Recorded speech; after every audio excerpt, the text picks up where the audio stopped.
Alright, I'm gonna keep it real with y'all. Netflix's Daredevil is still the best comic book show of all time. And yeah, right now I'm gonna be remembering Daredevil before Born Again comes out, because man, the hype is real, absolutely real. I cannot wait, and I'm counting the hours. But right now, I'm honestly just gonna remember and honestly reflect on the initial series of Daredevil, because as much as we're really hyped for Born Again, the main reason why we're hyped for Born Again is because of the idea that the quality of Daredevil is evident in the show. And that's the thing that's crazy about Born Again, is that if it manages to at least be on par with Daredevil season 2, that's possibly the weakest season of the entire show. But if they manage to be on par with Daredevil season 2, I view that as a success, because even if Daredevil season 2 was kind of messy here and there, it still was really good, and it was still a really good season of television.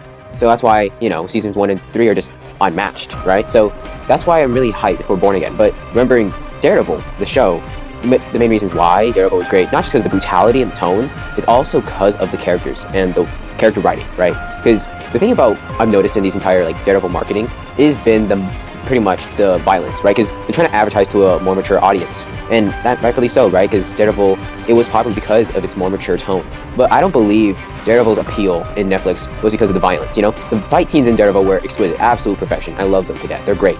But it's not the entire appeal of Daredevil. The fight scenes give impact to the characters that are in them, right? Because the impact with these fight scenes and the stakes only come because of the characters and what is going on in these characters' lives, like Matt, Foggy, Karen, Fisk, Bullseye, Punisher, Elektra.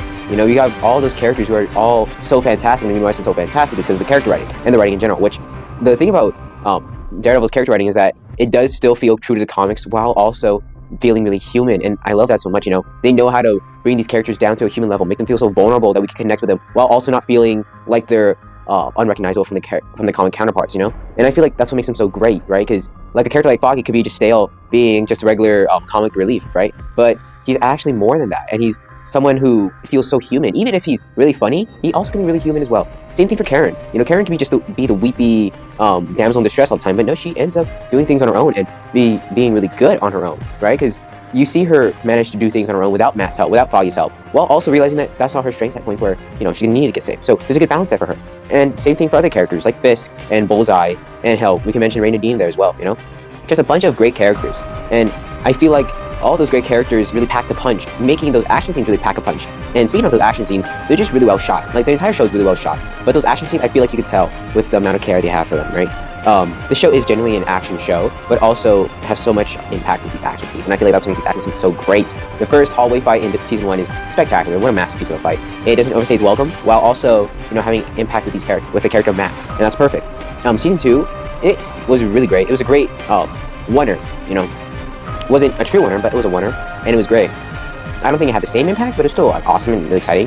And season 3's was really exciting. It's still not as iconic as the first two, I believe, but it's still really chaotic, and I love it so much. It's just those type of ingenuity and craftsmanship from the filmmakers on Daredevil.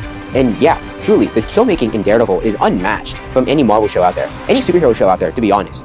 There are some great superhero shows, like The Boys, Invincible, Spectacular, Spider-Man, Punisher, right? I can't remember other great superhero shows. There's a bunch, right? And I love Superman and Lois too. Superman and Lois is fantastic. But Daredevil's filmmaking is unmatched from those guys. And it's crazy because even in season 3, when, the visuals change a bit to be more realistic and far less noirish, right? Because you could see all these screen grabs and stuff where you could see how polished and beautiful and colorful they are while also being really noirish. In season 3, it feels more crime drama-y and less noirish. That's a word.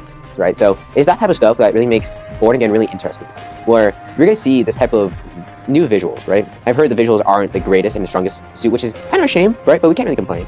Honestly, I'm just glad it's back. So, we'll see what happens, right? I heard the camera movement is really cool though. The style is really cool. So I'm really having some high hopes for Born Again. Honestly, my Born Again's expectations are reaching to the heavens right now. I'm seeing so many reactions and I'm so excited, right? But man, remembering Daredevil, there's so many good things, man. I can't just stop thinking about Daredevil. And that's where the hype comes from for Born Again. It's because of Daredevil. The hype for Daredevil in the MCU wouldn't be high without Daredevil, without Netflix's Daredevil. And that's a feat on its own, right?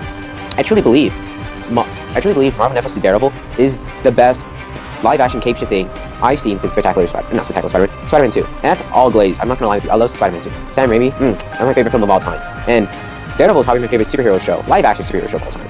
Obviously, my favorite animated superhero show is probably Spectacular Spider-Man, but we'll give it here and there, right? So it's just a lot of stuff to remember for Daredevil, right? You got fantastic action, fantastic character writing, and fantastic, we got fantastic storytelling, and you got fantastic filmmaking, right? There's so much stuff that makes Daredevil on its own as a superhero show, and as a TV show in general. You know, it's a great TV show. Even if you're not into superheroes, it's just a great TV show. It's like The Penguin, where you don't have to be really into the superheroes. You don't have to be into the Batman universe, for fuck's sake. You just have to be liking characters, and Penguin does that, and Daredevil does that. And I'm hoping, praying to God that Daredevil Born Again is the same thing as well. Because, man, oh man, I don't know what I'd be with if it isn't, you know? So yeah, I'm so hyped for Born Again, right? I just want to release this video before Born Again comes out.